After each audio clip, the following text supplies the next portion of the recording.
A aula de hoje é uma aula extremamente importante. Talvez uma das mais importantes do curso de Física 1, porque nós vamos estabelecer a primeira grande lei de conservação em mecânica, que é a lei de conservação da energia.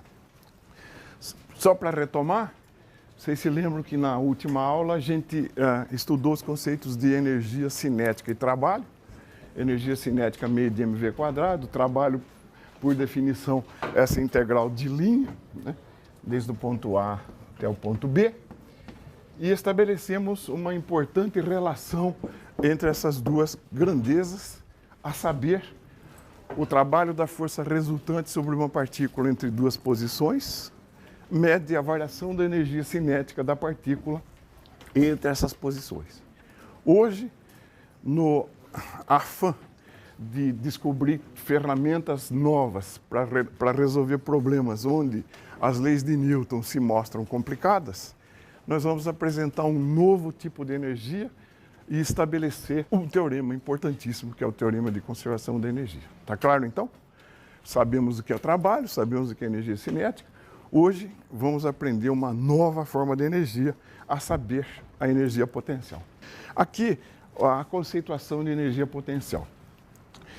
A energia potencial, do ponto de vista técnico, tecnicamente falando, é uma energia que pode ser associada a uma configuração, também chamada de arranjo, de corpos que interagem entre si, fazendo forças uns sobre os outros.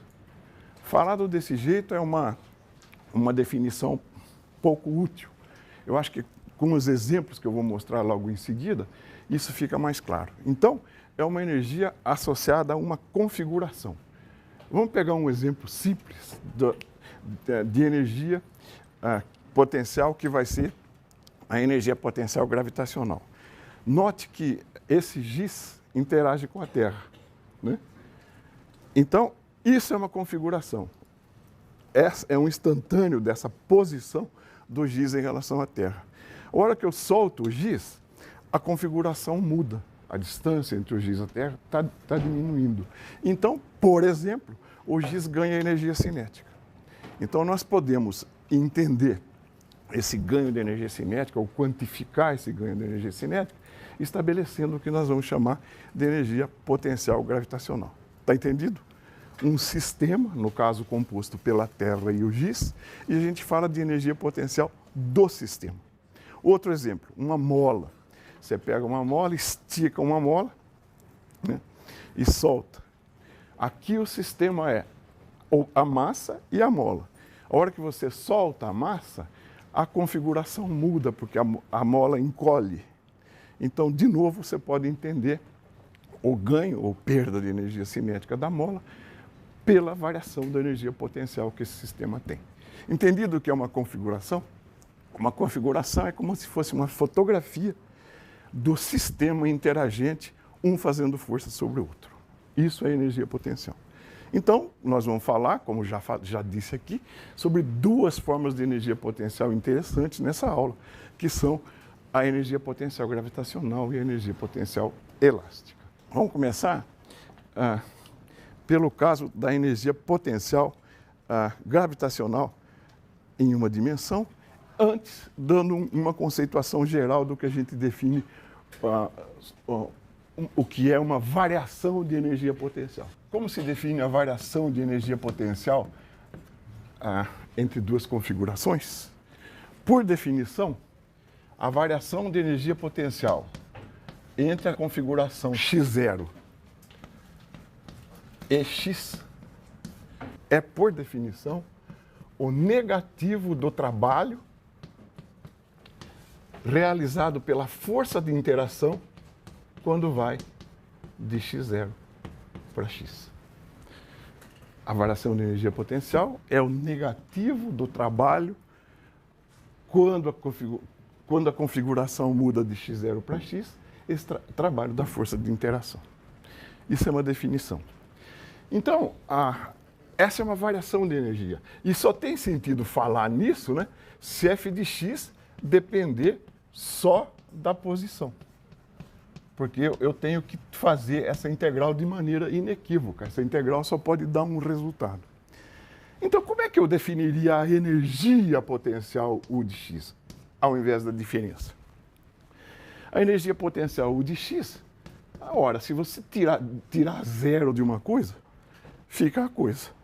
Então, se eu escolher um ponto x0, tal que a energia nele seja zero, se eu escolher um ponto x0 como referência, x0 é chamada configuração de referência, se eu fizer isso, então agora a minha energia potencial é o quê? O negativo, desde x0 até x, de f de x dx. A escolha de x0 é arbitrária. Vai ficar claro isso num ponto dessa aula ainda. Porque o que interessa para nós são diferenças de energia potencial e não propriamente a energia potencial. Então, está claro? Isso é, por definição, então, a energia potencial de uma configuração. x0 é a configuração de referência. Tá bom? Definição. Isso aqui é um trabalho que a gente aprendeu na aula passada. Então, olha, U de x menos U de x0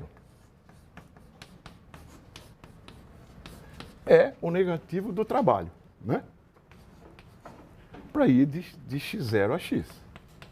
Mas isso, eu aprendi na aula passada, o trabalho é a variação da energia cinética. Como é negativo aqui, então isso fica meio de m v0 ao quadrado menos meio de m v quadrado. Tá? Eu troquei o sinal já aqui.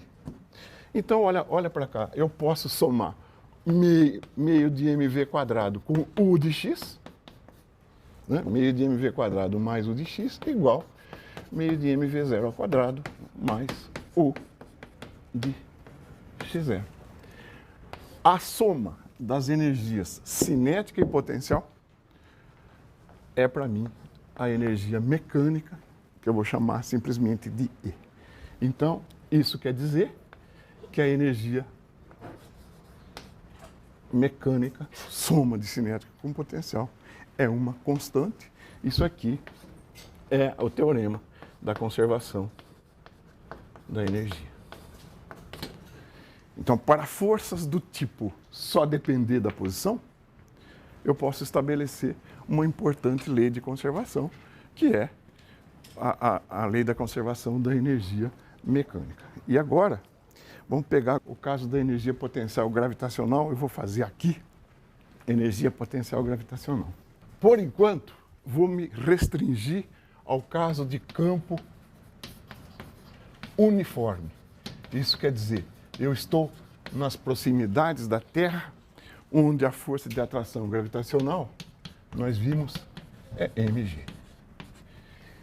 Então, vamos ver como é que a gente calcula essa energia potencial gravitacional. Ora, eu vou pegar então duas configurações aqui, y1 e y2, separadas verticalmente pela distância h, né? E vou escrever U de y2 menos U de y1. Energia potencial gravitacional aqui, menos aqui, ou seja, diferença de energia.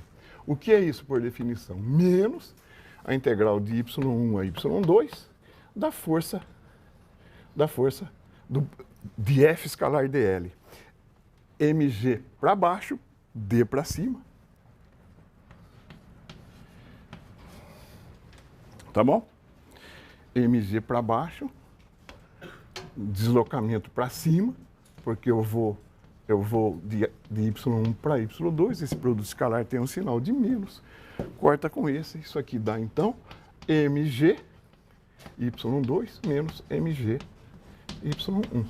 Essa é a diferença de energia potencial entre esse ponto e esse, separados de h, que eu posso escrever como mgh.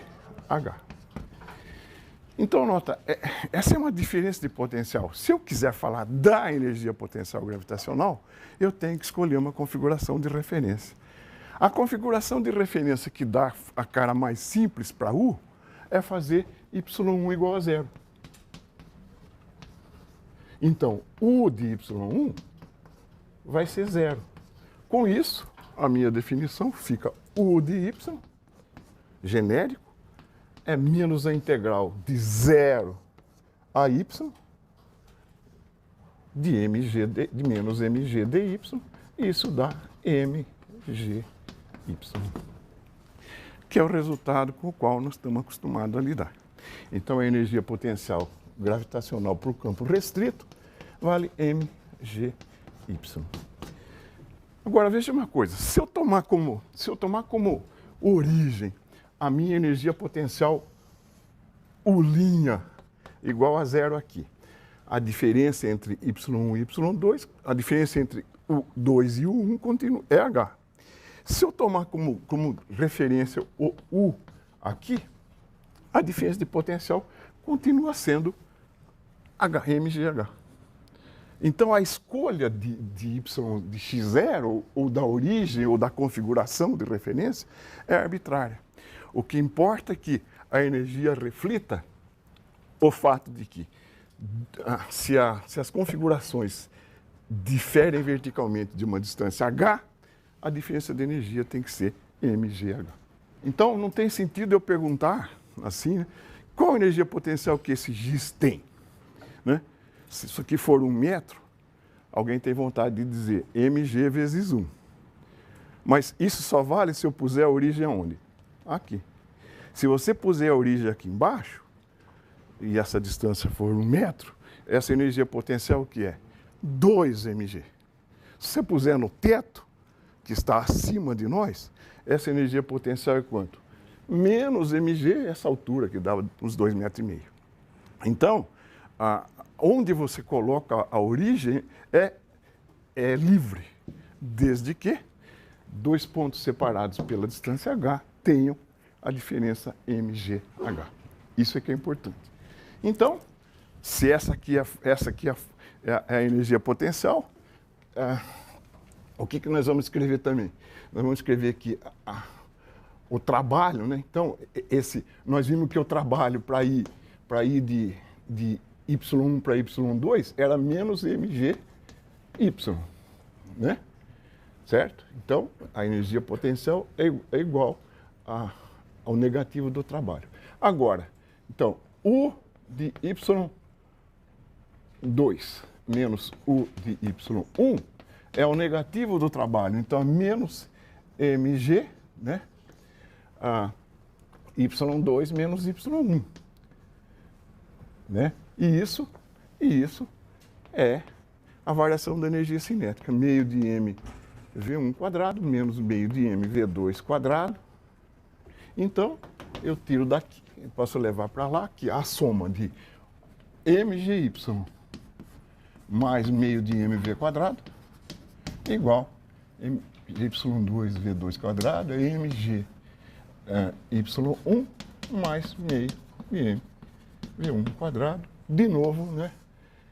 K mais U é uma constante. Então, ponto a ponto, a soma de meio de mv quadrado com mgy é uma constante. De novo, o teorema da energia cinética expresso, né, em uma dimensão. E vamos fazer esse exemplinho aqui para calcular uma certa velocidade e depois fazer uma verificação.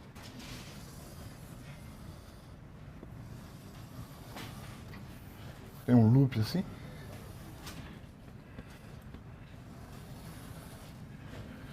Solta uma partícula de massa m de uma certa altura h aqui. O que essa massa vai fazer? Ela vem, completa esse loop e sai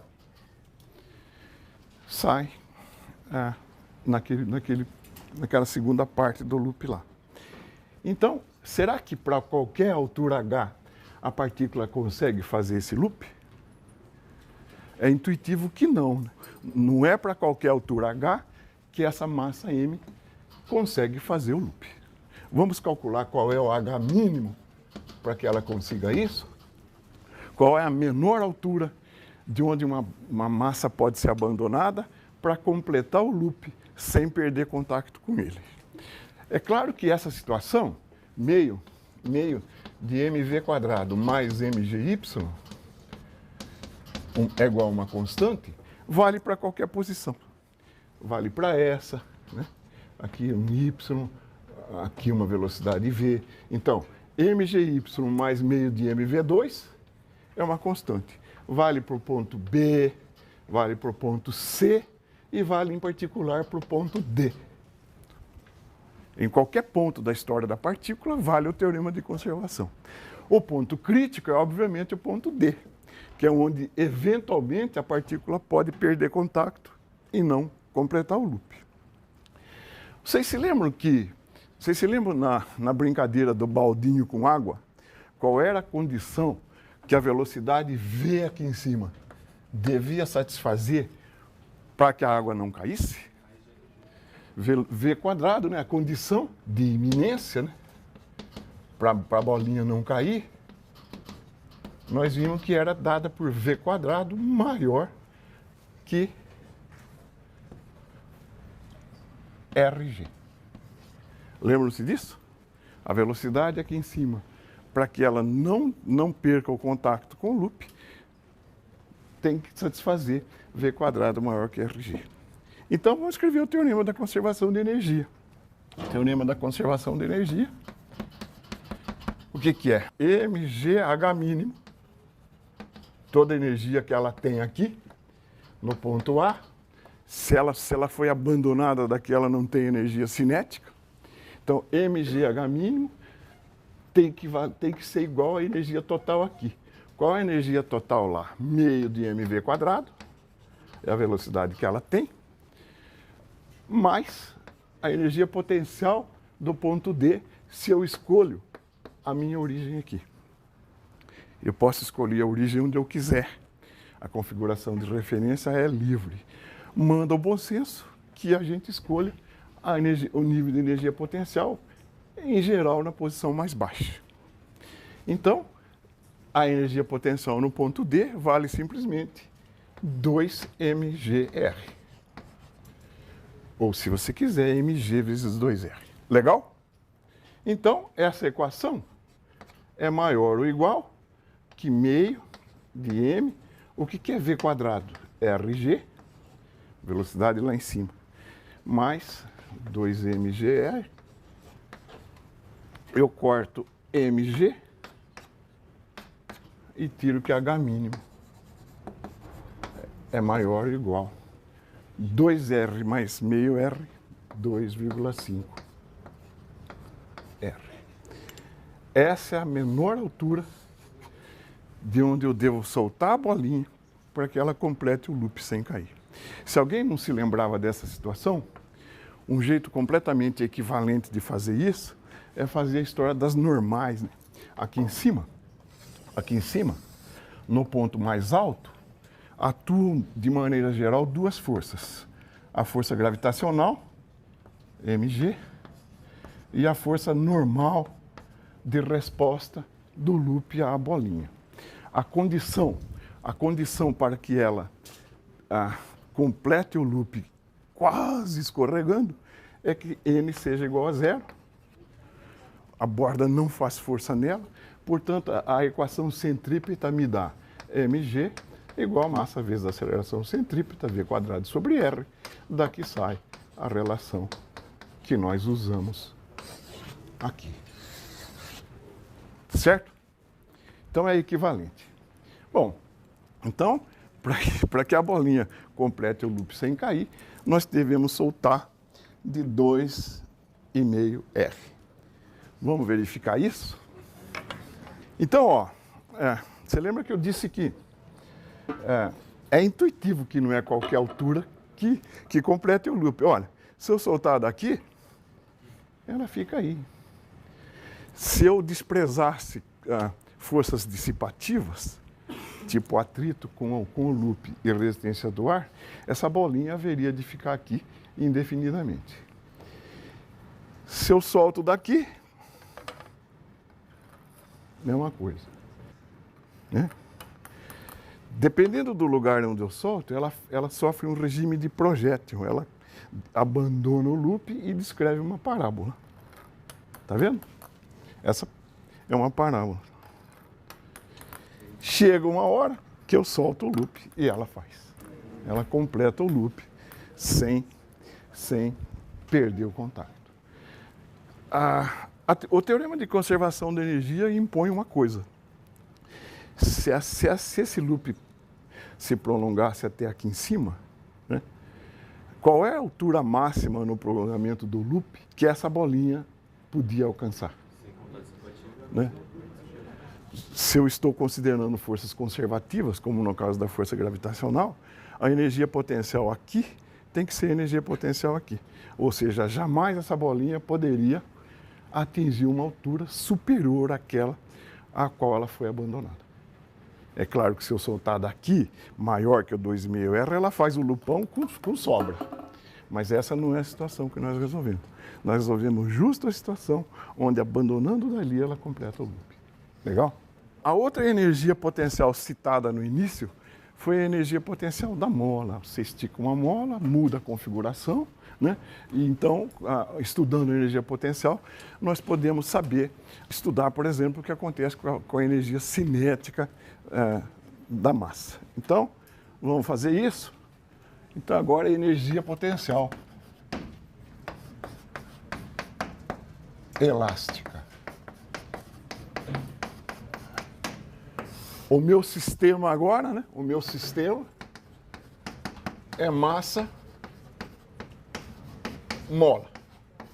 Ou seja, uma situação assim, né? A hora que eu estico essa mola, ela reage aplicando uma força para cá, F de x, que é menos kx, como nós vimos. Então, era uma força restauradora. Se você aperta, ela impulsa, se você puxa, ela age do outro lado. Então, a força é desse tipo aqui. A força de interação é desse tipo aqui. O que seria energia potencial? O que seria a diferença de energia potencial? O que seria a diferença de energia potencial do sistema massa-mola? Isso é, por definição, menos a integral de x0 até x de menos kx dx. A força, né? Isso, então, dá meio de k x quadrado menos meio de k x0 ao quadrado. Essa é a diferença de potencial entre duas configurações. Ora, se a escolha de x0 é livre, qual a melhor escolha de x0 nesse caso? Zero, porque esse termo aqui vai embora, né? E eu fico com energia potencial U de x. Então, U de x, o que é? É meio de kx quadrado com a escolha x0 igual a zero. Se eu escolho a configuração de referência com uma mola relaxada, a energia potencial de uma mola é meio de kx quadrado. Então, de novo, né? De novo, isso aqui é o negativo do trabalho. De novo, você pode escrever que U de x mais meio de mv quadrado é igual a U de x0 mais meio de m v0 ao quadrado. Isso é, de novo, né? K mais U igual uma constante. De novo, o teorema de conservação de energia escrito agora para uma força elástica. Estão acompanhando? Então, agora eu vou mostrar na tela, porque a tela desenha muito melhor que eu, essa situação. Na configuração de referência x igual a zero, a energia potencial é meio de kx quadrado, então aquela equação é uma constante. Certo? Aquela soma é uma constante. Então, imagine agora um movimento de um bloco preso a uma mola. Na situação inicial, né, que tipo de energia o bloco tem? Na situação lá em cima, que tipo de energia ele tem? Apenas, se eu solto de lá, que tipo de energia ele tem? Apenas potencial. Né? Então, a soma da cinética com potencial lá, aliás, em todo lugar, deve ser uma constante. Como lá só tem energia potencial, você escreve que, se a amplitude for A, você escreve que meio de Ka quadrado é a energia. Bom, soltou a bola, a massa vem, ganha velocidade, passa pelo ponto de equilíbrio com a máxima velocidade, porque aqui ela não tem que forma de energia? No ponto zero ela não tem energia potencial. Então ela tem energia cinética máxima, que por ser constante, vale meio de mv máximo ao quadrado. O E é o mesmo. Que energia é essa? A energia despejada no sistema. Que energia? A energia potencial inicial que eu conferi quando estiquei a mola. Bom, aí vem, né? Vem, comprime a mola da mesma amplitude A. Aqui não tem cinética, a energia potencial é meio de Ka quadrado. Aqui volta, só tem cinética meio de mv máximo ao quadrado e retorna à situação inicial, meio de Ka2. Então, as formas de energia potencial e cinética ficam se intercambiando uma com a outra, de modo a manter a sua soma sempre o quê? Constante. Esse é o princípio da conservação de energia. Legal? Então, vamos complicar um pouco o formalismo.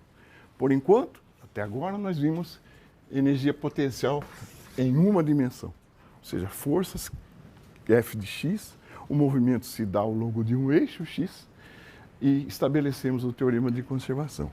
Vamos admitir agora que eu tenha uma força tridimensional. Ela pode agir ao longo de uma partícula numa trajetória no espaço qualquer. Bom, a exemplo do que nós fizemos para a força unidimensional, a energia potencial tridimensional só tem sentido se for associada a uma força conservativa. Vamos relembrar o conceito de força conservativa. A força F de x, se F de x for conservativa, então o trabalho dessa força para ir de uma posição A para uma posição B, o trabalho dessa força para ir de um ponto A para um ponto B, ao longo de uma trajetória C, esse trabalho não depende de C. Uma força é dita conservativa quando o seu trabalho, ao se mover da posição A para a posição B, não depende da trajetória que liga A com B, mas apenas dos pontos inicial e final. Por que isso? Porque se esse trabalho dependesse da posição, eu não poderia definir uma energia potencial univocamente. Então, U de R menos U de R0, diferença de potencial entre duas configurações R e R0, é, por definição, o negativo do trabalho quando eu vou de R0 para R, de F escalar ds. A definição. Ora, se esse trabalho dependesse da trajetória, cada um de vocês ia achar um resultado. Ou seja, nós não poderíamos definir a energia potencial U de maneira unívoca. A única maneira de poder fazer isso é impor que esse trabalho não dependa do caminho, ou seja, que a força F seja conservativa. Dizer que o trabalho de uma força conservativa não depende do caminho é análogo a dizer que o trabalho dela num circuito fechado é nulo. Né? Se eu tiver um percurso fechado, vamos calcular o trabalho dessa força? Então, eu vou supor uma trajetória C1 que liga os pontos A e B. Uma trajetória C1. E vou supor uma trajetória C2 que liga os mesmos pontos. Né? Se a força for conservativa, o trabalho, né, a integral de A até B por C1 de F ds é igual ao trabalho de A até B por C2 de F ds. Aqui eu estou dizendo que o trabalho não depende do caminho, certo? o trabalho por aqui é igual ao trabalho por aqui. Mas agora eu uso um truquezinho. Essa integral de A até B por C2 é o oposto da integral de B até A por C2. A hora que eu troco os extremos, eu troco de sinal. Tá certo? Então agora vamos então, isso mais aquilo, ou seja, a integral em C1 de A até B de f ds, né? Mais a integral de B até A de f ds é zero. Somo isso com isso, dá zero. Ora, mas a integral de A até B por C1 mais a integral de B até A por C2 é o ciclo fechado. Então, portanto, a integral num ciclo fechado, eu represento uma integral assim, com uma bolinha, a integral de f ds é igual a zero. Então, uma maneira equivalente de dizer que uma força é conservativa é dizer que o trabalho dessa força num percurso fechado é nulo. Entenderam isso?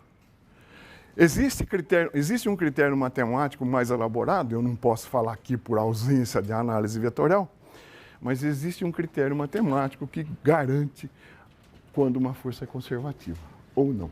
Isso aí vocês vão aprender em cálculo. Para nós bastam essas duas conceituações. Não depender do caminho é a mesma coisa que impor que o trabalho num ciclo fechado seja nulo. Exemplos de forças conservativas. A potencial gravitacional, a potencial elástica ou uma força F de x que só depende da posição. 3 forças conservativas. Exemplo de força não conservativa, aquela cujo trabalho depende do caminho. A mais famosa e mais familiar é a força de atrito. Então vamos fazer uma aplicação rapidinha e simples dessas duas forças. A primeira é a força gravitacional, tida como exemplo de força conservativa. E o que nós vamos fazer? Nós vamos calcular o trabalho dessa força ao longo do trajeto ABC. Ao longo do trajeto ABC.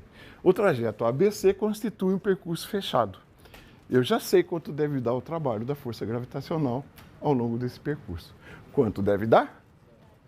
Zero. Ainda porque toda vez que eu faço uma pergunta para a classe, a resposta é zero. Mas vamos calcular isso, tá certo? Vamos calcular isso. Caminho ABC, vou fazer meio depressinha aqui, né? Ângulo θ. Caminho, essa distância aqui eu vou chamar de D, né? Caminho A, então é A, né? B, C. Trabalho ao longo do caminho A da força gravitacional. Nós não vamos mais fazer, né? Força gravitacional para baixo, deslocamento para cima, trabalho menos mgd. Certo? Trabalho de A até B. Trabalho ao longo de BC. A força gravitacional é assim. O deslocamento é assim. Né? O trabalho de mg é mg escalar ds, ou seja, é o trabalho em B é mg, eu vou chamar essa distância aqui de L, mgl seno θ, tá? Que o cosseno desse ângulo é o seno desse. Ora, mas L seno θ é D. Seno θ é D sobre L. E, finalmente, eu trabalho em C. Você tem uma força vertical e um deslocamento horizontal. Quanto dá esse trabalho? Zero. Portanto, a integral no circuito fechado da força gravitacional é zero. Eu já sabia isso. Aquele teoreminha lá mostrou. A gente fez o cálculo comprovando. E se eu pegar a força de atrito? E se agora eu pegar e deslocar um bloco sobre uma mesa ao longo de duas trajetórias diferentes. E se agora eu pegar, então, aquele bloco em cima de uma mesa, eu vou usar a tela dessa vez para mostrar, acho que é trivial, ao longo da mesa, primeiro na trajetória azul, que é um trecho retilíneo de comprimento D, depois ao longo de uma semicircunferência ocre, ligando A com B. Ora, a força de atrito FA é μe vezes a normal, que é μc mg.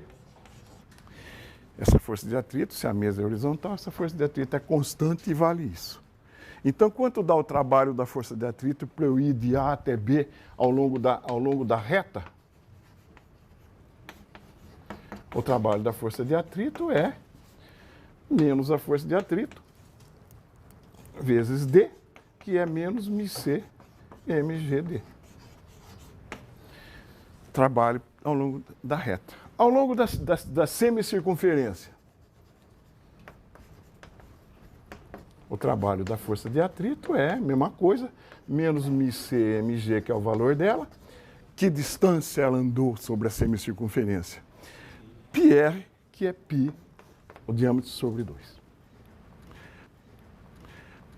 Portanto, claramente, o trabalho da força de atrito depende da trajetória e, portanto, o trabalho dela num ciclo fechado não é nulo. Ficou claro isso?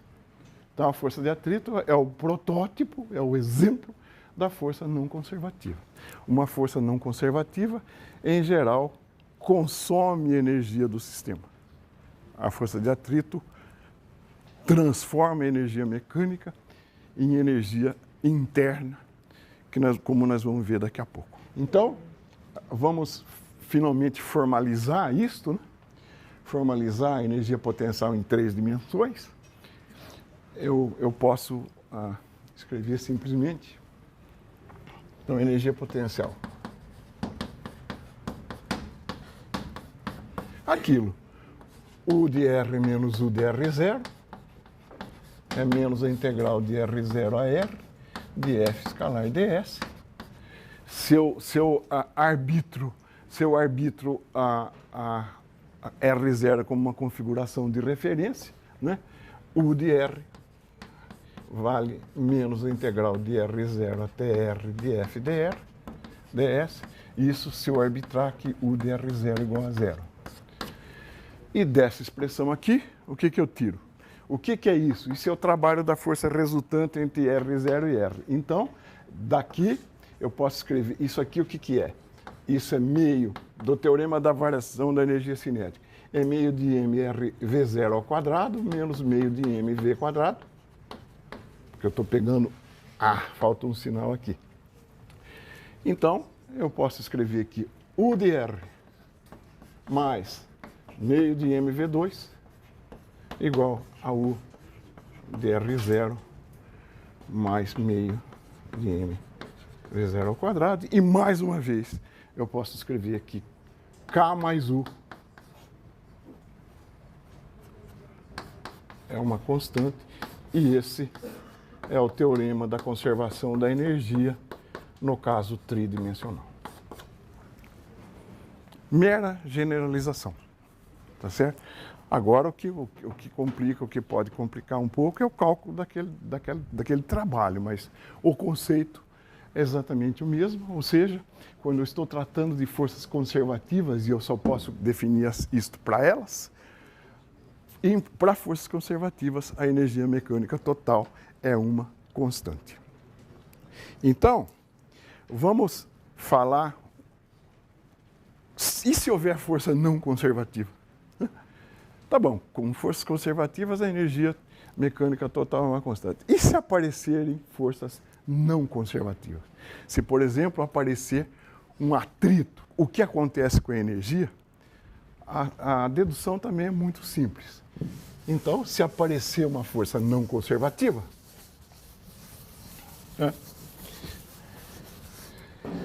então, energia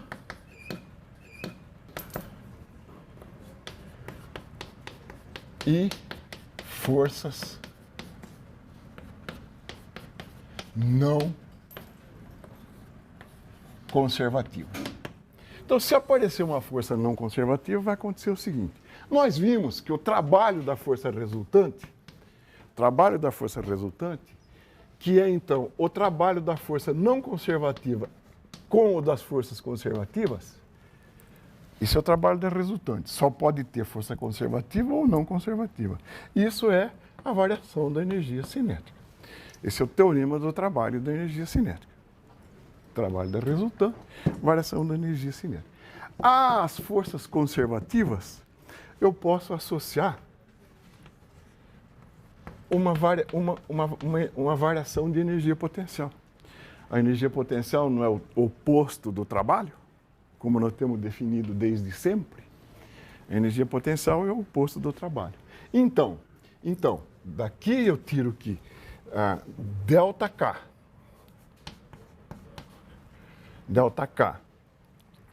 igual a WNC menos ΔU. ΔK é o trabalho, isso, menos isso. Portanto, ΔK mais ΔU igual ao trabalho das forças não conservativas. Isso é delta de K mais U. Portanto, K mais U é a energia mecânica. A variação da energia mecânica é o trabalho das forças não conservativas. O trabalho da força não conservativa, então, é a variação da energia mecânica.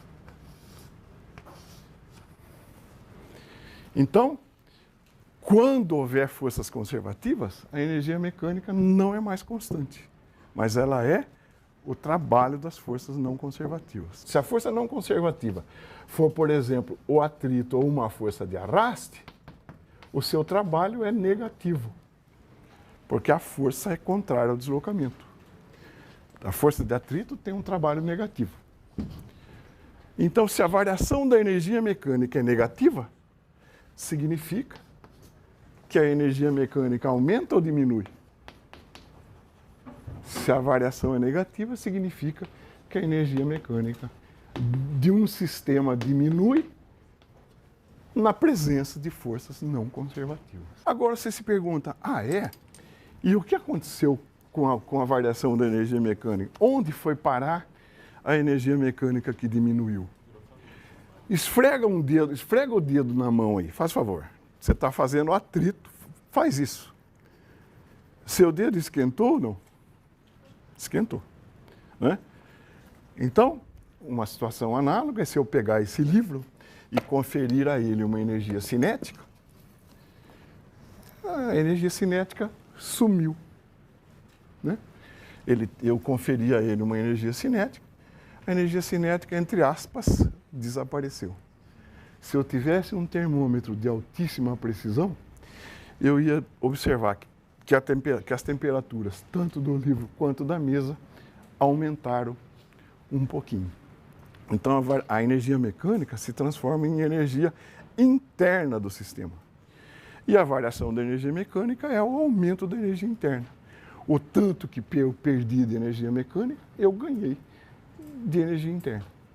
Então, a gente pode fazer a seguinte conta, procurando agora uma lei geral de conservação de energia. O trabalho da força de atrito, né? O trabalho da força de atrito, que é negativo, então é menos a variação da energia interna. A energia interna aumenta, já que esse trabalho é negativo, esse ΔE é positivo. Então, a variação da energia interna é o negativo do trabalho do atrito. E o trabalho do atrito, como nós vimos, acabei de apagar aqui, né, é a variação da energia mecânica. Está lá. Variação da energia mecânica. Então, eu multiplico por menos 1 essa expressão e tiro que a variação da energia interna mais a variação da energia mecânica, a soma das variações e a variação da soma, é igual a zero. soma essas duas coisas. Portanto, se a variação da energia interna mais mecânica é zero, isso aqui eu defino como energia total. Se eu incluo a energia interna no meu sistema, eu chego à seguinte conclusão: a energia total de um sistema é uma constante. Isso é uma lei universal de conservação de energia. Desde que você inclua a energia interna do sistema, passa a valer, né, que a energia total é uma constante. Moral da história, num sistema isolado, num sistema fechado, a energia não pode desaparecer. Então, a gente encerra por aqui a primeira parte.